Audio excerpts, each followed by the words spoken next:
My name is Sally, 57 years old, and I never imagined a simple family dinner could change everything. After 20 years at the same company, I decided to leave for health reasons. I was so excited to share my plans with my son and his wife. The look on my daughter-in-law's face when I announced my news still haunts me. If only I had known what she would say next. Let me know where you're watching from. Hit that like button and subscribe to hear how I finally stood up for myself after years of disrespect. I spent over 2 decades as a marketing director at Harrison Pharmaceuticals. It was a demanding job that required long hours, constant travel, and high-stress presentations to clients. The company valued my expertise, and I climbed the corporate ladder through dedication and hard work. My colleagues respected me, and my team looked up to me as a mentor. The salary was excellent, allowing me to purchase 2 homes and build substantial savings for retirement. But over the past year, my body started sending warning signals that I couldn't ignore. Chronic migraines became a weekly occurrence, sometimes leaving me bedridden for days. My blood pressure readings alarmed my doctor enough that he prescribed medication. The worst symptom was insomnia, lying awake night after night while my mind raced through work problems, making me exhausted and irritable during the day. Dr. Marshall didn't mince words during my last checkup.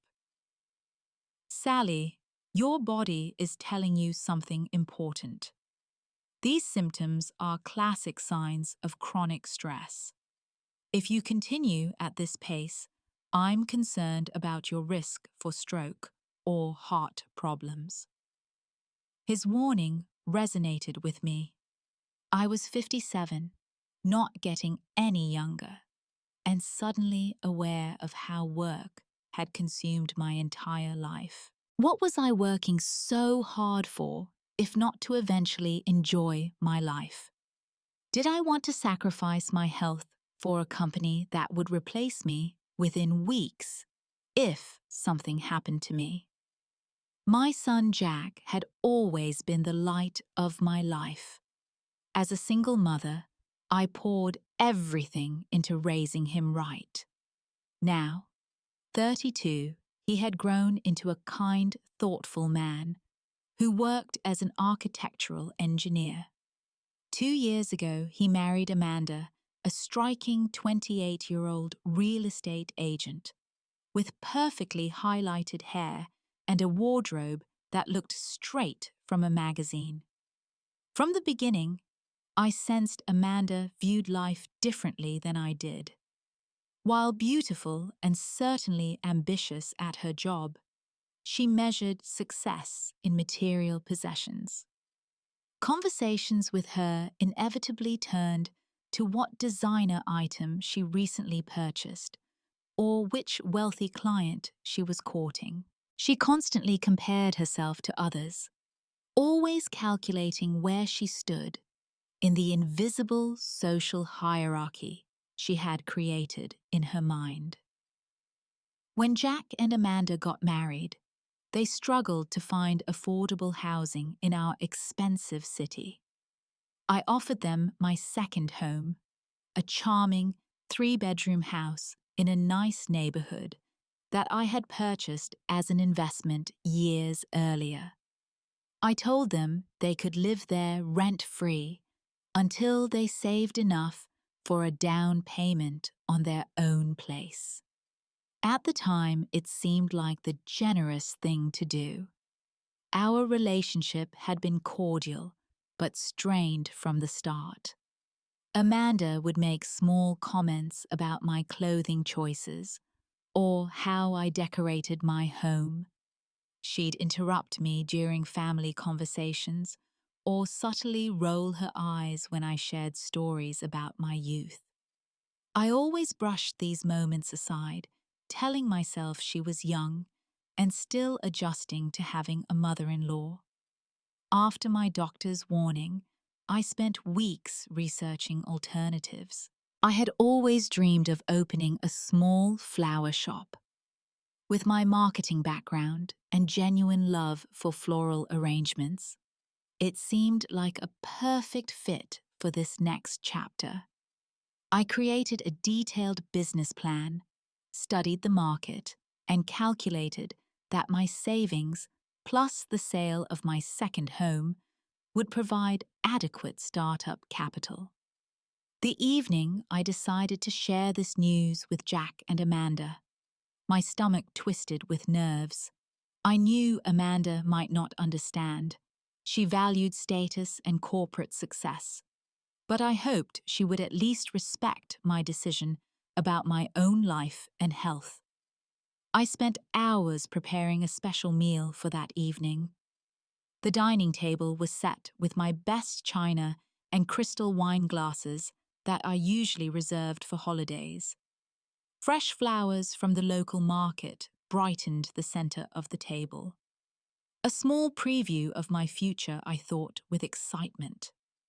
I prepared Jack's favorite pot roast, with roasted vegetables, the aroma filling the house with warmth and comfort. While cooking, my mind wandered to dreams about my little shop.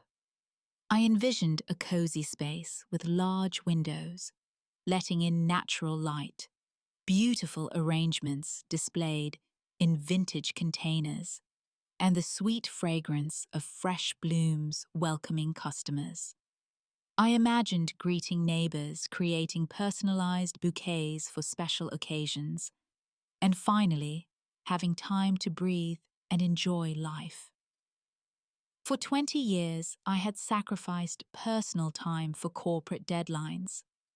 Weekends spent preparing presentations instead of enjoying hobbies.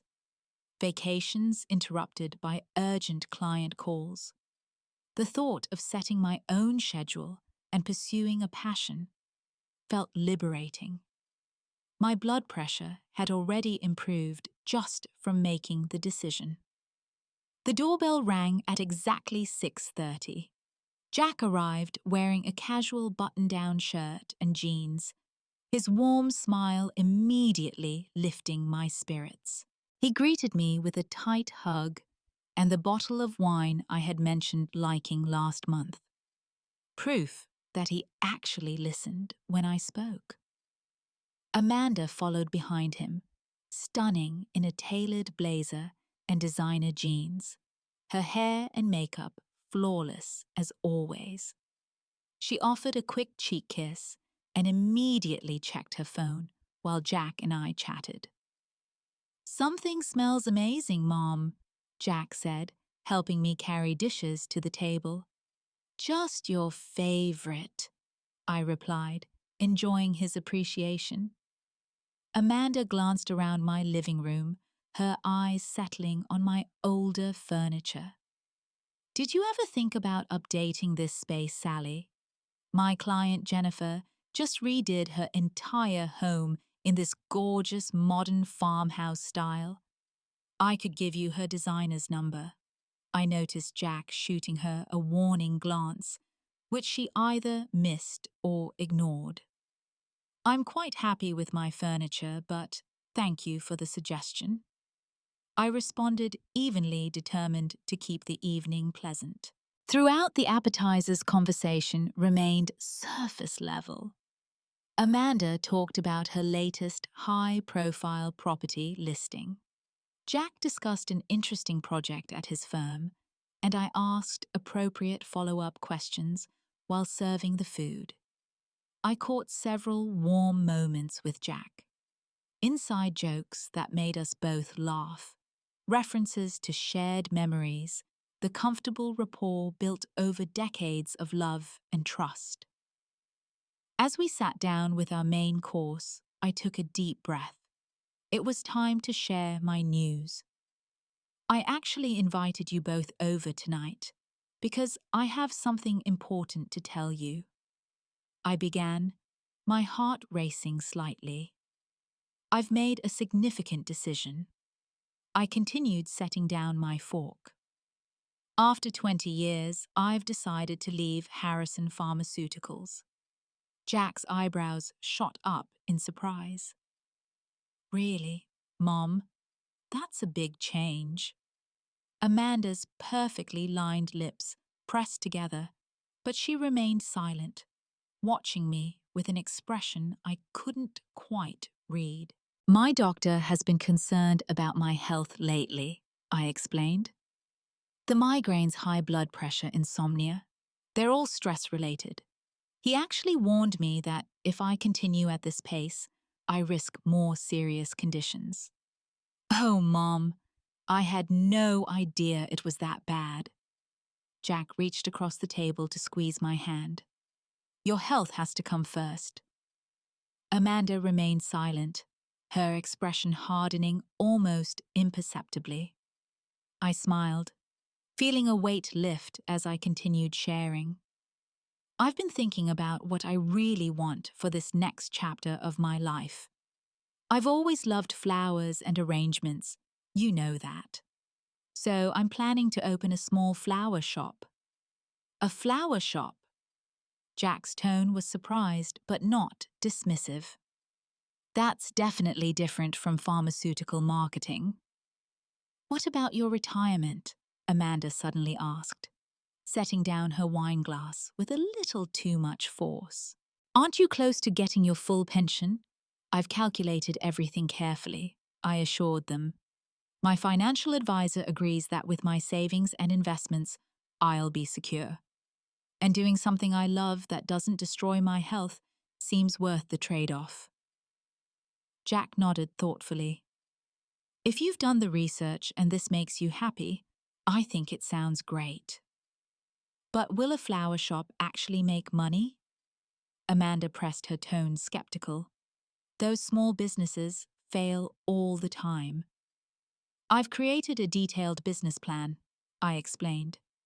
There's actually a shortage of specialty floral shops in the downtown area, and with my marketing background. But you don't have any experience running a retail business, Amanda interrupted. It's completely different from corporate work. Jack shifted uncomfortably. Amanda, I'm sure Mom has thought this through. I'm just being realistic, she said with a tight smile. Small businesses have huge failure rates. I see commercial properties get rented and vacated constantly in my work. I took a sip of water, trying to maintain my composure. I appreciate your concern, Amanda, but I've spent months researching this. I've taken small business workshops and connected with a mentor through the Chamber of Commerce.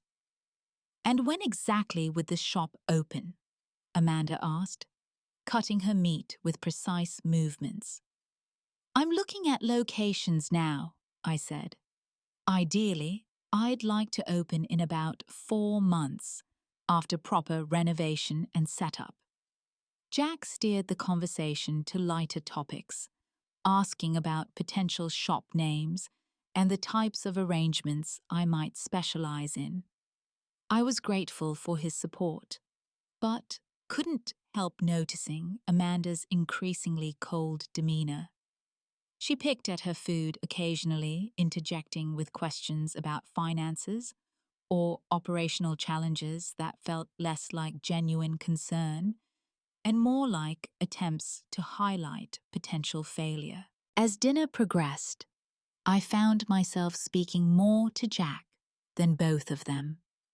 Amanda's skepticism cast a shadow over what should have been an exciting announcement. In my head, I had imagined them both congratulating me, perhaps offering to help with the shop opening. Instead, I felt like I was defending a decision I had every right to make about my own life. So, in the meantime, you'll be what? Just not working. Amanda's question cut through a moment of silence. The pleasant atmosphere I had tried so hard to create was disintegrating rapidly. Amanda's question hung in the air like a challenge. "I'll be working," I clarified patiently. Setting up a business requires substantial effort. Finding the right location, working with contractors on renovations, establishing supplier relationships, building a website and marketing plan. "But you won't actually be earning money during that time," Amanda persisted, cutting a small piece of pot roast. "So technically, unemployed." Jack cleared his throat. "Amanda Mom just told us this is about her health. She's earned a break after 20 years at the same company." Amanda's perfectly arched eyebrow raised slightly. "I'm just trying to understand the financial implications. These decisions affect everyone." I wondered how my career change affected her, but decided not to voice that thought. Instead, I explained, "I've saved specifically for this transition. The business plan includes projected losses during the startup phase. And how long will it take to become profitable? A year? 2 years ever?" Amanda fired back. "Based on my research and the business plan I developed with my financial advisor, the shop should break even within 8 to 12 months, I said, trying to keep my voice steady despite growing frustration. Amanda laughed, not a warm laugh, but a short, dismissive sound. My friend Stephanie's mother tried opening a little boutique after leaving her corporate job. Lasted 6 months before she had to close down. Now, she works as a sales associate at a department store. Such a waste of her retirement fund." Jack shot his wife a stern look. "This is completely different, Amanda." "Is it though?" she replied, taking a sip of wine. "I've seen this story before. People hit their 50s or 60s, have some kind of crisis, quit their stable jobs, and then reality hits." "This isn't a crisis," I said firmly. "It's a carefully considered decision based on medical advice and personal goals." Amanda set down her glass and leaned forward. Her eyes narrowed slightly as she said, "So, you're unemployed again. How does it feel to be a loser?" The table went completely silent. Jack's fork clattered against his plate as he stared at his wife in shock. "Amanda," he exclaimed, "apologize to my mother right now." But I barely heard them. The word "again" echoed in my mind. I had never been unemployed in my life. I had worked continuously since college, even as a single mother raising Jack. Through recessions, company restructuring, and personal challenges, I had always maintained my career. The term loser stung even more. In that moment, I remembered all the soccer games I had attended after working full days, the college tuition I had paid, without taking loans, the down payment I had gifted Jack for his first car. I remembered the countless times I had supported him emotionally and financially, never once making him feel like a burden. And now, his wife was calling me a loser at my own dinner table. A wave of memories flooded my mind. How Amanda had criticized my Christmas gifts last year for not being thoughtful enough, despite their substantial cost. How she had reorganized my kitchen during a visit without asking. How she constantly compared my home unfavorably to her wealthy clients' houses. The pattern of disrespect had been building, and I had ignored it to keep peace. The silence stretched on as these realizations crystallized. I felt something shift inside me, the hurt transforming into something stronger, more resolute. I looked directly into Amanda's eyes and allowed a calm smile to spread across my face. The dining room remained deadly quiet, tension hanging in the air like a physical presence. Jack's expression shifted between shock and embarrassment, while Amanda maintained her challenging stare, apparently believing she had the upper hand. How does it feel to know you won't be living rent-free in my house anymore? I asked, my voice surprisingly steady. The color drained from Amanda's face. Jack's mouth fell open. Mom, what are you talking about? Jack asked, his voice barely above a whisper. I took a sip of water, maintaining my composure. Well, as I mentioned, I've been working on my business plan for months. To secure startup capital for the flower shop, I've decided to sell my second property, the house where you and Amanda are currently living. You're selling our home? Jack asked, confusion evident in his voice. But we had an arrangement. The arrangement was temporary, I clarified gently. It's been 2 years, and the property makes more financial sense as capital for my new business than as a free residence. Amanda's expression transformed from shock to something approaching panic. You can't just decide this without discussing it with us first. We have lives there, routines. I'm discussing it with you now, I replied calmly. You'll have 3 months to find a new place, which is generous in terms of notice. The real estate market is quite active right now. Perhaps you can help with the listing, Amanda, given your expertise. Jack ran his hands through his hair, a gesture he'd had since childhood when overwhelmed. Mom, we can't afford rent in this area on our current salaries. We've been saving for a down payment, but we're not there yet. There are more affordable neighborhoods slightly farther out, I suggested. Or perhaps apartments that would work within your budget while you continue saving. Amanda's eyes welled with tears, but they seemed more from anger than sadness. This is vindictive. You're only doing this because I called you out on your midlife crisis.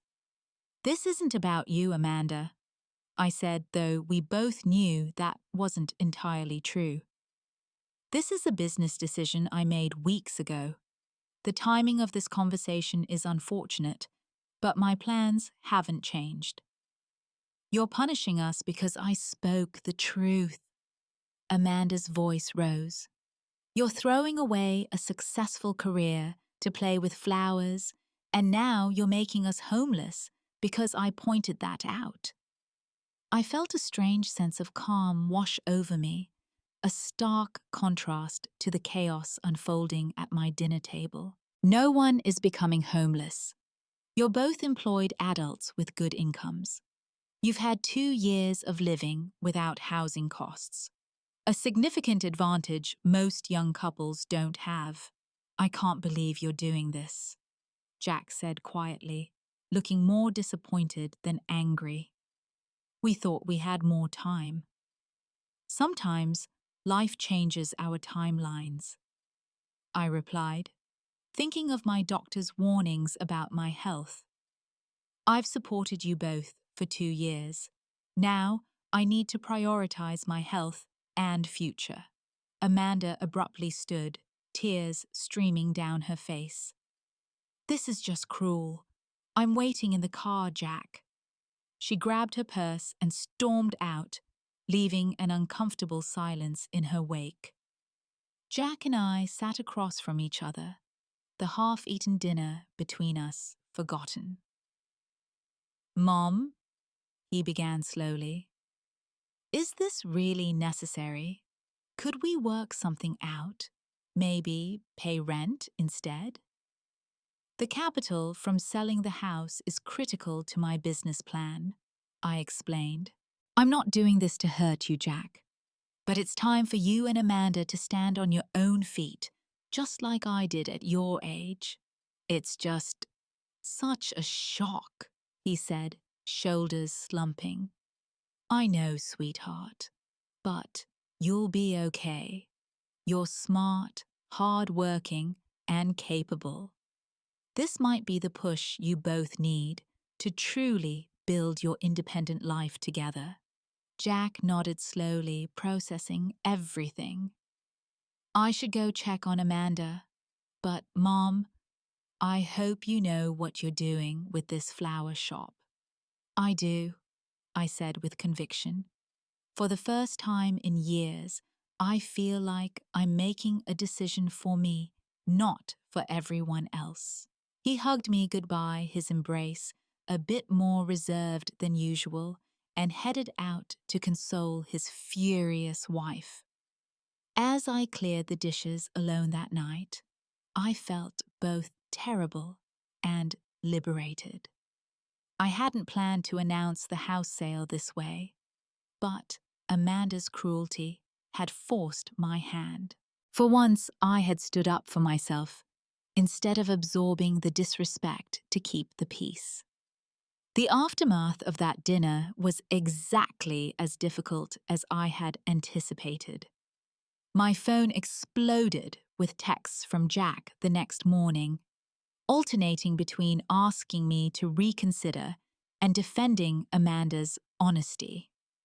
Amanda herself maintained radio silence toward me, but apparently spoke volumes to others.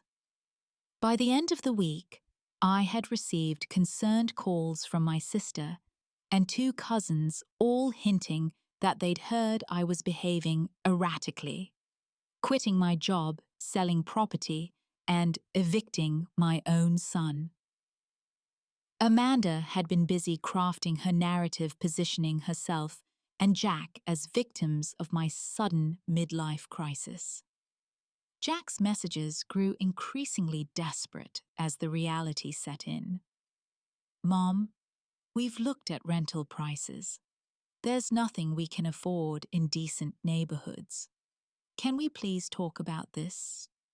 Meanwhile, I moved forward with my plans. I met with a real estate agent, signed listing papers, and began the process of preparing the house for sale.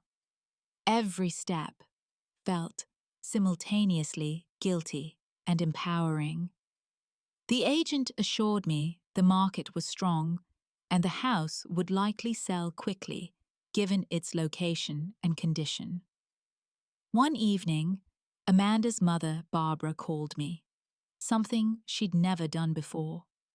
I braced myself for an attack, but was surprised by her tone. I want to understand what's happening, Sally, she said. Amanda tells me you're forcing them out because she questioned your career change. I took a deep breath and explained everything. My health concerns, the business plan, and the 2 years of free housing I'd already provided. I didn't mention Amanda's loser comment, not wanting to drive a wedge between mother and daughter. After a long pause, Barbara sighed.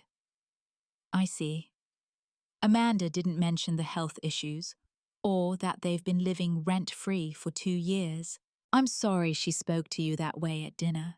She's always been particular about status. That conversation gave me hope that at least someone in Amanda's circle might understand my perspective.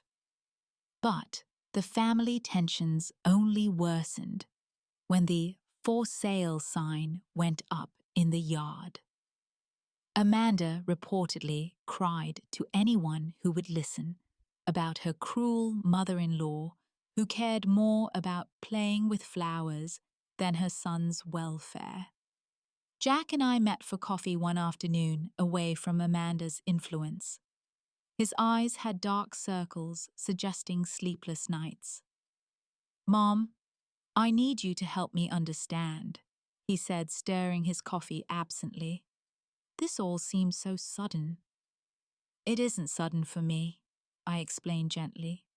"I've been planning this transition for months. My health can't sustain the stress of my corporate job anymore." "But why sell the house? We could pay rent," he suggested again. "Jack, be honest with me. Could you and Amanda really afford market rate rent for that house?" He looked down at his coffee, not without significantly changing our lifestyle. "Exactly. And that's part of the problem," I said carefully. "You both earn good salaries, but Amanda's spending doesn't align with your actual income. You've been living beyond your means because I've been subsidizing you." His face flushed with embarrassment. "That's not fair, isn't it? The designer clothes, the luxury vacations, the expensive dinners out. Where do you think that money comes from when you're not paying housing costs?" Jack fell silent, unable to refute the truth. "I love you more than anything," I continued softly. "But I haven't done you any favors by shielding you from financial reality. Part of being an adult is living within your actual means, not your aspirational means. Amanda won't accept a significant downgrade in our lifestyle," he admitted quietly. "She's already talking about asking her parents for help with a down payment." "That's between you two," I said. "But Jack, you need to consider whether you want to keep living beyond your means through parental support or build something sustainable together." Our conversation ended without resolution, but I sensed that I had given Jack something important to consider. As I watched him walk away, I hoped he would find the strength to establish healthier patterns in his marriage. Meanwhile, offers began coming in on the house. The real estate market was indeed as strong as my agent had predicted. Within 2 weeks, I accepted an offer above asking price with a closing date that would give Jack and Amanda exactly 3 months to find new accommodations. The criticism from extended family continued, but I found myself caring less with each passing day. For the first time in decades, I was prioritizing my own well-being over others' expectations. 6 months later, I stood behind the counter of Petal and Bloom, arranging a bouquet of sunflowers and blue delphinium for a first-time customer. Sunlight streamed through the large front windows, illuminating the colorful displays and giving the whole shop a warm, inviting glow. The bell above the door chimed as a regular customer entered, smiling at the scent of fresh flowers that greeted her. "Those dahlias you sold me last week lasted for days, Sally," she said, browsing a bucket of fresh roses. "My husband thought they were fake because they stayed so perfect." I smiled, genuinely pleased by the compliment. "That's because we get deliveries directly from local growers 3 times a week. Makes all the difference in Var's life." My little shop had been open for just over 3 months, and while I wasn't profitable yet, the trends were encouraging. Word-of-mouth recommendations brought new customers weekly, and I had secured contracts with 2 local restaurants for weekly arrangements. My website featured an online ordering system, and I had even hired a part-time assistant for busy periods and deliveries. The physical transformation in my health had been remarkable. The chronic headaches disappeared entirely within weeks of leaving my corporate job. My blood pressure normalized to the point where my doctor reduced my medication. Most significantly, I was sleeping through the night again, waking refreshed instead of exhausted. The personal relationships had been more complicated to heal. Jack and Amanda found a two-bedroom apartment in a neighboring suburb, significantly smaller than my house, but within their budget. The move forced them to downsize considerably, causing tensions I heard about through Jack's occasional visits. My son stopped by the shop about once a week, sometimes helping with heavy lifting or offering to deliver arrangements when my assistant wasn't available. Our relationship had weathered the storm, but changed in subtle ways. He seemed more thoughtful, more aware of the privileges he had taken for granted. Amanda's looking for a second job, he mentioned during one visit, arranging stems in buckets. The apartment costs more than we anticipated when you factor in utilities and parking. I nodded, careful not to say, "I told you so." Instead, I asked, "How are you feeling about everything?" He paused, considering his words carefully. "Honestly, it's been hard, really hard, but also necessary, I think. I never realized how much we were depending on you until we couldn't anymore." Amanda herself remained distant. She had visited the shop exactly once shortly after opening, arriving with a stiff smile and mechanical congratulations before making a quick exit. She declined invitations to dinner, always citing work commitments. I respected her space, hoping time would eventually heal the rift. The house sale had provided exactly the capital I needed to launch the business properly. Quality inventory, beautiful fixtures, a point-of-sale system, and enough reserve to weather the startup period. I had no regrets about the decision, even on challenging days when customer traffic was slow or suppliers sent the wrong flowers. One afternoon, Jack arrived unexpectedly, carrying a small potted orchid. "For the shop owner," he said with a smile, placing it on the counter. "It's beautiful," I said, touched by the gesture. "What's the occasion?"